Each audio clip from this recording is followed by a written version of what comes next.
You are listening to Boggy Talk, Faith Conversations in the Mud, a resource of Church on Bayshore. We typically want every matter of faith in life to have crystal clear answers, but it isn't always that easy. Recorded on the Boggy Bayou of Niceville, Florida, and hosted by James Ross and Justin Wyatt, pastors at Church on Bayshore, this podcast dives into how to help Christians think with a kingdom mentality about topics that sometimes get muddy and bog us down. So let's dive in. Hey, and welcome to Boggy Talk. We're here for week 4 of Holidazed, and today we'll be talking about the weariness of busyness because, well, we're all busy people, and this time of year makes us even busier, it seems. But before we dive in, I want to just say hey to my co-host, James.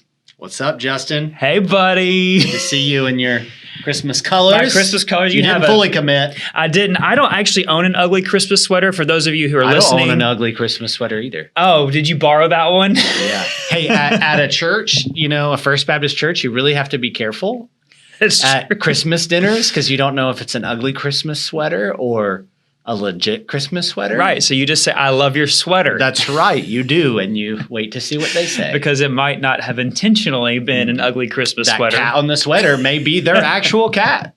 Wow. That passed away a few years Have you ever seen a cat Christmas sweater? Oh, I have. My wife has a cat Christmas no way. Christmas sweater. It's hard to say. She does. Yeah, I made fun of you a couple weeks ago, and I just couldn't even say that. Sometimes talking is hard. That's true. It is difficult. Well, so as we're talking about busyness, before we do that, Christmas traditions. It is Christmas week. Last night we had our staff Christmas party celebrating the wonderful staff here at Church on Bayshore. That's right. But I would just love to hear, I'm sure everyone's dying to know, Ross family, y'all have any fun Christmas traditions that are like, not the normal, like, hey, we open presents and read the Christmas story, but... Yeah, I know. On Christmas Eve, Chris usually makes soups and cheeses and stuff like that. Ooh, I love cheese. Yeah, so that's always fun because we have multiple Christmas Eve services, and so she'll go home before we get there. My parents are here, and then the kids always get pajamas. They're usually kind of,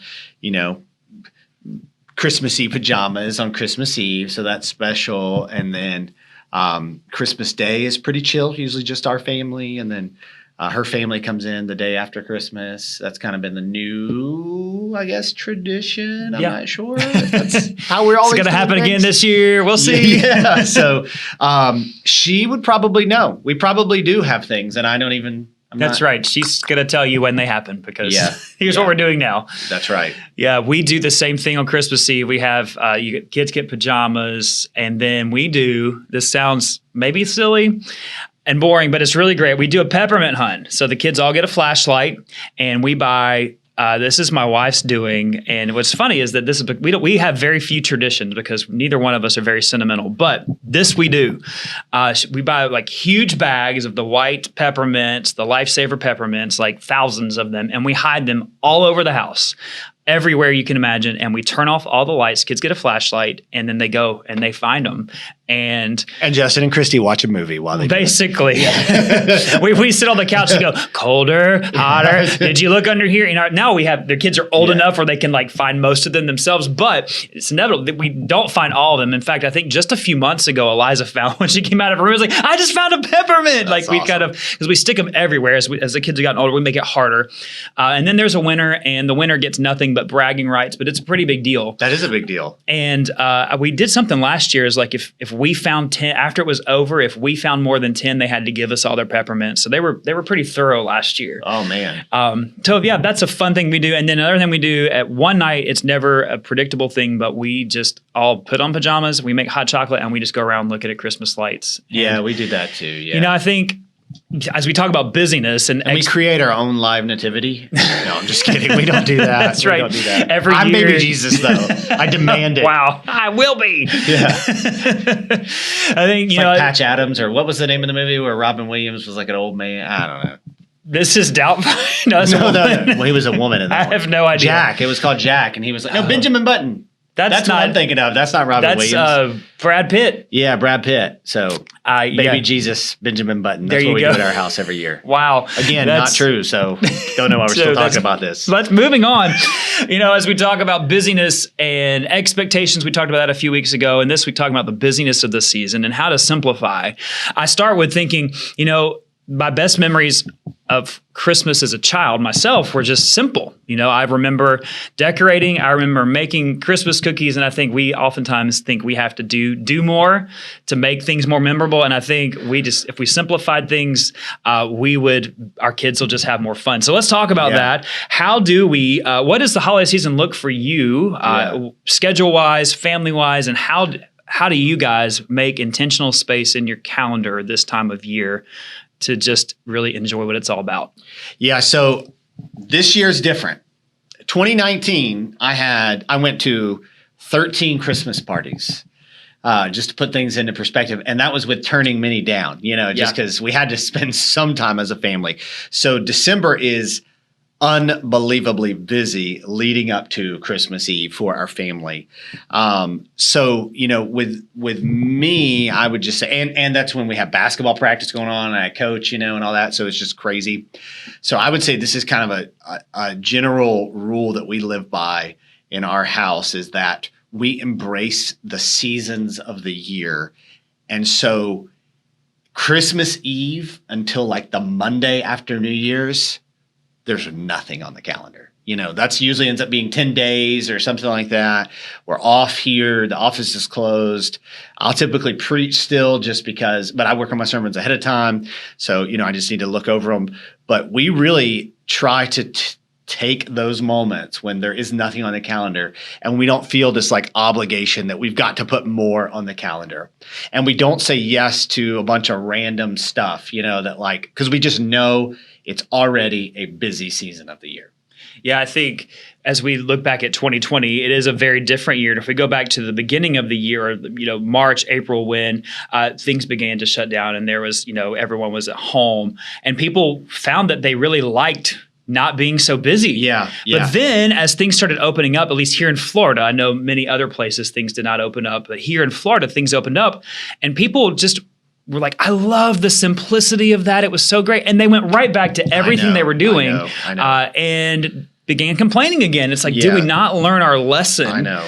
I think for us at Christmas time, it is that same tension of Christmas parties and this and projects due and there's schoolwork and then you lead up to Christmas Eve is a big deal for us as a church. And so literally we get home on Christmas Eve and I'm just like, Is that this week? Is that this week? We got Christmas Eve. I got to get Christmas Eve's coming in just a few days. Okay. It's like we lead up. It's like go. And literally we get home after Christmas Eve services. And I'm just like that inflatable guy you see out on the road who's like, you turn the power off. That's how I feel. And it's just, I will gladly go off the grid for a little while. So, for sure. But I think leading up to it, we have to create space, not just this time of year, but year round for things. And so as a family or as a person, we have to recognize that our calendar, and you said this, that a calendar is a wonderful servant, but a terrible master. So we want to prioritize our time. We want to use our time wisely. So how do we do that? And I think it begins with us saying, here's priority in my life.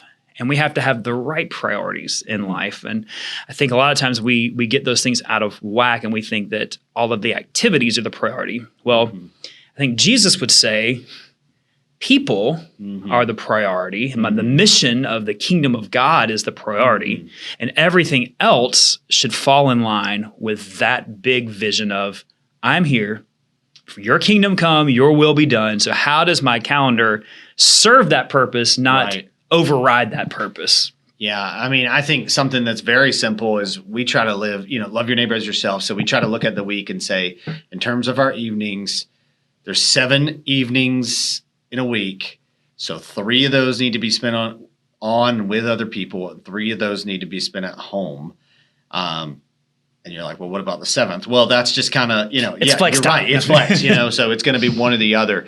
And so I think like for some people, it's that realization, I need to intentionally spend those 3 nights with other people, because there are people who are listening to this. They're just kind of people like, they just want to be home watching TV together, doing their thing. If they don't have a family, even more so, they just want to get home and chill. And so, hey, invest some time in people. And then for others, it's like, hey, you're never just at home at the dinner table with your children, chilling, or just as a couple. And so, taking those 3 nights and just kind of resting together. To me, that's been something, it doesn't always work that way, but that's kind of a good gauge for me and where we're at in that managing that tension of being with other people and being out versus being together as a family. I think too, we tend to, as people, overcommit ourselves and we say yes to everything. And something that I've learned, Christy actually says this, is that every yes we say to something is really a no to something else. Yeah. Because we do have finite time. Our time is finite. And so we could, in my heart, I want to be at everything and do everything because I'm an extrovert and I love being around people. But to say yes to everything is to say no to many other things. And so that comes back to priorities. And we have to have this mindset of this is priority over this. And I have to say yes to something. And I have to say no to some things so that I can say yes to the things that are most important. And I think we oftentimes say yes to things that maybe aren't as important. And then we're having to say no to things that really do have more importance, but we've overcommitted. And a lot of times the things that we've said yes to, and I'm going to just say as of right now, because it's on our radar as a parent of kids, we say yes to a lot of things and activities for our kids. Right. And those things aren't bad. So it's not a bad thing to have kids involved in things. But if those things take priority over the mission of God, then that is a problem. Yeah. And so I think if we're leveraging those opportunities to be engaged with people, great. But I think a lot of times people think, well, my kids are in sports and I'm around those parents, and so that's my mission. Okay, great. Wonderful. What are you doing? Well, right. Have you had any intentional conversations? Have you spent any intentional time with those families? No, just at the field. Okay, well, then how is that really going? And I think if we have the overall perspective of kingdom first, then everything else, into our natural rhythms of life, that will infiltrate in our mentality. Yeah, I agree. And I think kind of backing up, I think when you as a family decide, hey, this is what our fall is going to look like, or this is what our summer is going to look like, kind of sticking to your guns, and I think that when it comes to a budget, where people get in trouble is they come up with a budget and say December, January, and then they don't follow it. It's like, wow, you came up with a theoretical view of what your finances should look like, but it really has served you no purpose. And with the calendar, we kind of say, hey, this is what our calendar is going to look like, and then you don't follow it. And it serves you no purpose. And I think that's what leaves a lot of people feeling overwhelmed too, is, again, that is starting to control you. And so that means, hey, for us, one sport at a time, I think, especially when kids are younger, having them in 3-4 activities at a time, they're just not designed to be that way. And, you referenced a few weeks ago, this idea that our children should be well-rounded. And it's like, what does that even mean? I think they should be gospel centered, and then that carries into everything. And I know personally, if I'm not able to have that kind of intimate time with my family, and I'm not able to have that intimate time with the people we're inviting into our lives, then I'm not on mission for God like I should be. And then, of course, also, time with my wife and time in the Word myself, I think is an important thing to put on the calendar. Absolutely. You need to schedule that time as a family, prioritizing. There are times when we are busy. Ministry is busy. Busy. I just wanted to throw that Broadway song out there. Sorry. If we don't intentionally make time, calendar time, and that's okay. I think sometimes people think, well, it just happened organically and naturally. No. Well, sometimes the organic thing to do, the natural thing to do is say, this is priority. Oh, yeah. I'm going to schedule this night, next Friday, I'm going to schedule this just like I would anything else. This is date night. Yeah. And I'm really not good with that. Christy's better with that. And she usually says, hey, we need to schedule this. I'm like, that's right. You're right. We do need to do that. And that's a good thing. I think another aspect of this goes back to expectations that we talked about a few weeks ago in social media, is that we busy ourselves trying to have every experience possible. And you're not. And we're still going to miss out on something. I know. And I think especially this time of year, we just busy ourselves so much. And I've found that my kids, because I want them to just have fun. I want them to love our family time. I want them to love what we do, but they are usually most happy when we're just together and it doesn't really matter what we do. And so we've just found that the best thing we can do a lot of times is just make the mundane really fun or funny and just enjoy the simplicity of the season and not worry about, are we missing this experience? Are we going here and doing that? And, it is just so much fun to be at home with all the kids and make a mess in the kitchen making Christmas cookies. And that costs like $5. And then have our wives clean it up. And not in our house. Not in our house either. I typically do the dishes. I'm like, we'll do that. Chrissy's cooking like an excellent meal. I'm like, oh, there's another dish. There's another dish. That's a true story. I swear, take that back. My wife does do dishes, but I try to help when. So, I don't have a lot of other skills. I can't do laundry. I'm actually restricted from doing laundry at our house. Wow. Yeah, because I think I tried and Chrissy's sweaters became Lily's sweaters and all that. So, so dishes, are you get to do the dishes. You hit on something. I think this is important for parents. And I think this is important for everybody, but I'm just speaking specifically to parents. So all that stuff you just said, if we're not present, yes, in those times that we have with people, specifically in our home, then we're just shooting ourselves in the foot here, because I think that's a big challenge. I think so obviously, if we're on our phones, that's clearly a time we're not present. My kids have had to get on to me about that. Yeah, mine too. But it's not always just on our phones. Sometimes we're just thinking about other things. Yeah. And I have had to say, God, help. Me enough to know I'm always thinking about what's next. Right. I've had to say, God, just help me play this board game. God, help me just chill and watch. That's the hardest for me is watching a movie. Because I'm like, you're thinking I don't like sitting and watching a movie for 2 hours. Yeah, because I've got more stuff to do. I've got things to fix. I've got things to think about. It's a waste of time to me. But my kids see me if I'm on my phone or on my computer, and it means a big deal that I'm just cuddled up with them on the couch. So being present is the best present you can give. What a gift. What a gift to be present. The gift of presence.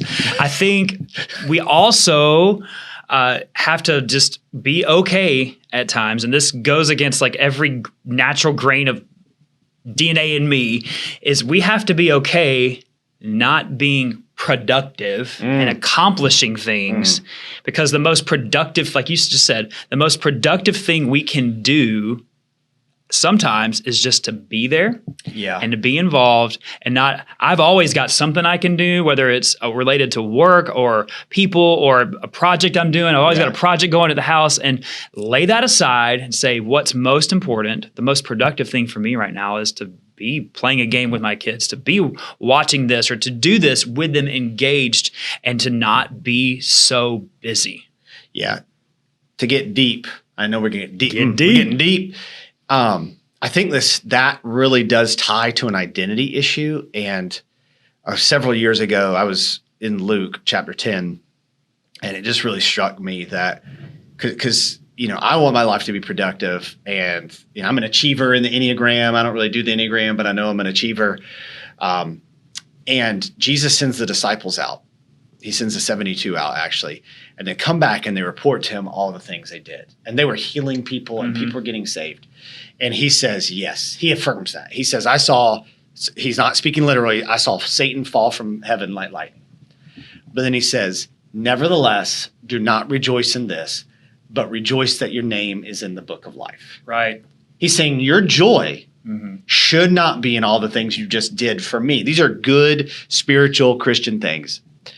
But your joy is that you're mine. And I think for me, I have to find my joy in that I'm God's and dwell with God. And then also, I need people around me to feel like that's what, that then I reflect that to them and that I find they should just find joy in that I just love them. And ultimately that's who they are in God as well. And I think this kind of gets into something we wanted to talk about is this whole self-care movement. Right. And how that feeds into all this. Right. I think there's this movement to a lot of it gets on to, I need some me time. I need me time. And the self-care, like we got to take care of ourselves, which we do. However, a lot of me time is translated into I just need a break from all this busyness that I've created, that I've chosen. I believe wholeheartedly that we do have to care for ourselves. We do have to have soul care. But if you look, at Scripture, I think that's always for the purpose of being poured out again. Right. And we should. There are times in our lives where if we're following Jesus, we will be tired. Yeah. We will be weary. Yeah. We will be exhausted. We'll be worn out for the kingdom. But Jesus' promise is that, the Lord is our shepherd. Our cup will run over because his presence is being poured into us. Himself, he's giving us himself. Yeah. So we do have to intentionally unplug, get away. But the point is not just so that I can have energy to get back in the grind of all the busyness that I've chosen. The point is that we are renewed and refreshed to be poured out for his kingdom. Yeah, I think, I've said before that it's dangerous when we say, I need this, if the this isn't Jesus. And I do think that we have redefined self-care based on the standards of the world. Right. I think first, and you just alluded to this, a lot of the reasons that we need self-care is because we're self-destructive. And so until we deal with that, then... What do you mean self-destructive? I'm not trying to be mean, but like a spa day for 2 hours isn't going to deal with the fact that you're a destructive person. Right. I mean, if you want to give that to me for Christmas, I mean, I'm just as strange as it may look, we'll go together. But it's not going to give it to us. But it's not going to fix the problem. Right. Yeah. Yeah. And I think we do think got to get to the root. I've even said before, like coffee, and I love coffee. Coffee. But like I got to a place where I'm like, I need coffee, and I functionally do because I have 5 children. But like I was dependent on that. And I think a lot of people are dependent on things that are less stimulant, massages, vacations, things like that. And I'm not even saying anything's wrong with that. Granted, I'm a materialistic American, and so I could be biased there. But like, I don't really need to go to Disney World to recharge. In fact, I don't think you recharge at Disney World. I don't need to go to a hotel. Yeah. I don't need to go to those places. I need time where I'm not productive, where I'm not producing, I'm resting with my family, with myself. And I think that we have just bought into this lie. And I think what we talked about 2 weeks with comparison, they have that. So it's not self-care, it's self-comparison. Right. And so I need that in order to be quote unquote recharged. Yeah. And it's just really scratching an itch and not really getting to the source of what's causing the itch. And I think all times of self-care and me time and soul care, the root is, you said this, the root is I need Jesus. Right. It's not that I need me time. I need Jesus. And so I'm going to have to intentionally make time, carve out time to grow in intimacy with him so that I am refreshed and recharged. And that means at times I'm going to have to be okay not being productive. Right. Because the time that what I need most is time with him in prayer, in the word, so my soul is revived, so that I can be, that's the fuel to be present with people. That's the fuel to serve.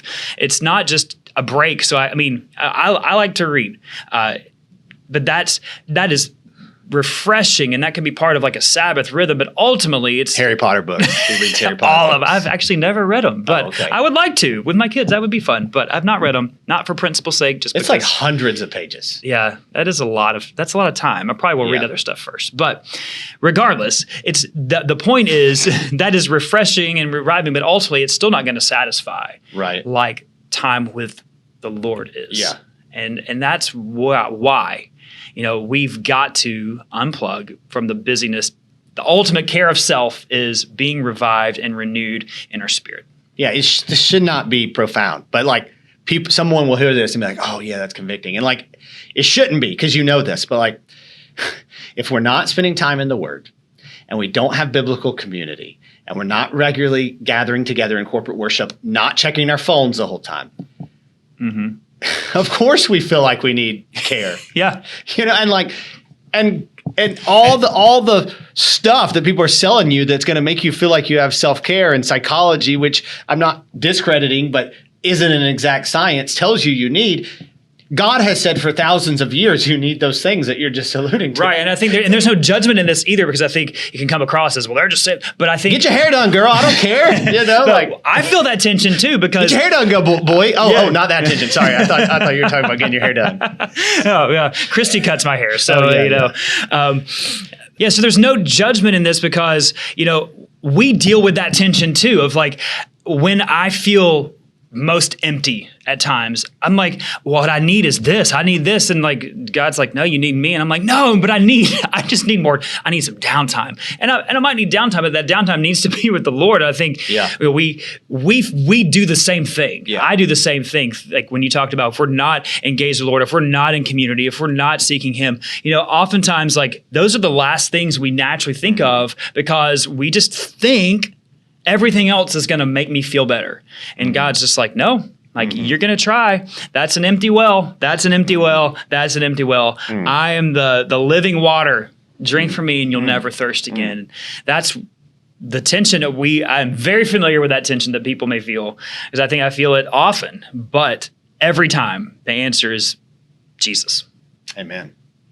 Amen. Okay, well, on that note. I was going to say, do we really need to say anything after Jesus? I mean, really, like that, Jesus is the answer. He is the reason for the season. He is the reason for the season. But he's the answer to this. I think if we'll submit our schedules, our time to him, prioritize kingdom above all, everything else really does fall into place. Seek ye first the kingdom of God and his righteousness, and all these things. Matthew talks about this. Jesus talks about it. It's recorded in Matthew. Everything else we worry about will fall in its place when we seek his kingdom first. Did you come up with that yourself? He's the reason for the season? Yes, good. I coined that phrase many years ago. You don't have Christmas without Christ. No. You don't have a new year without him here. Wow. That was good. You don't have Noel without, I think that actually literally is, I don't know. Noel means peace. Yeah, it does. That's no right. peace. Yeah. No peace without, You don't have Noel with no L, because El is, the Hebrew for God. There you go. That can work. Let's keep going. I need sermon material. Yeah. All right, we're going to end right there. I think this is a great place to just say we'll see you next week. Next week. Merry Christmas. Merry Christmas. Merry Christmas. Hey, next week we're going to be talking about a new year and how to set yourself up for success in the new year, success in growing in your relationship with the Lord and seeking first the kingdom. So join us for that. We hope you have a great Christmas. Merry Christmas. We can't even express how much we love you. Hope it's a great celebration of Jesus. Thanks for listening to Boggy Talk. Don't forget to subscribe so you don't miss a beat.